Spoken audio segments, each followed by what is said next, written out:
नहर ज़ुबैदा। मलका ज़ुबैदा खलीफा हारून रशीद की बेगम जब यहाँ पर हज अदा करने के लिए आती हैं तो देखती हैं कि मैं बादशाह की बीवी हूँ, मलका हूँ, अगर मेरे लिए इतनी ज़्यादा किल्लत है पानी की तो और आम हाई सपान के लिए कितनी ज़्यादा तंगी होती होगी। अल्लाह पाक की हुजूर दुआ करते हैं कि अल्लाह पाक मुझसे ऐसा काम ले लें कि यहाँ तक मैं पानी का बंदोबस्त कर सकूँ। हज अदा करने के बाद वापस अपने मुल्क में जाती हैं, बादशाह के सामने अपनी ख्वाहिश का इजहार करती हैं, बादशाह फौरन इजाज़त दे देते हैं। ठेकेदार इंजीनियर वगैरह को बुलवाया जाता है, ठेकेदार मिस्त्री वगैरह कहते हैं मलका जी इस नहर के बनाने में बहुत ज़्यादा खर्च आएगा, तुम यही पैसा अल्लाह पाक किसी और काम में लगा लो। तो मलका फरमाती है नहीं, अगर एक हथौड़ा लगाने पर 1 दिनार खर्च होता है तो मैं अदा करने के लिए तैयार हूँ। दिनार सोने का हुआ करता है। मलका ज़ुबैदा ने अपने ज़ाती इस्तेमाल के ज़ेवरात भी इसी नहर के बनाने में लगा दिए थे।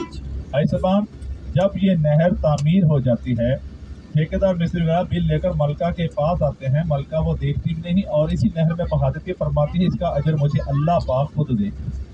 और अल्लाह पाक से दुआ करते हैं कि अल्लाह पाक जब मैंने तेरे इस काम के लिए कोई हिसाब किताब नहीं रखा तो क़यामत वाले रोज़ तू भी मुझसे हिसाब किताब ना कर। जब मलका ज़ुबैदा वफात पा जाती हैं, फौत हो जाती हैं, तो किसी अल्लाह वाले के ख्वाब में आती हैं। अल्लाह वाले मलका से पूछते हैं मलका जी तुम्हें तो अल्लाह पाक ने उस नहर के बनाने की वजह से जन्नत अता कर दी।